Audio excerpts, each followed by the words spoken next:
यहाँ तो हर कोई करता है हिमायत तुम्हारी मेरे जिगर है। क्या हो जो हशर में खुदा मेरा तरफदार निकले। मैं चाहता हूं खुदा करे तुम्हें मेरे अलावा भी मोहब्बत हो, और जिससे हो वो तुमसे भी बड़ा अदाकार निकले। जरा सोच के दिल तोड़ा करो संग दिल इंसान,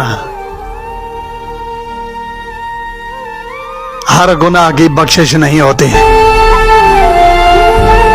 मैंने पूछा ही नहीं उसका हाल हवाल मेरे दोस्त, चेहरा देखकर उसका सारी बात समझ गया।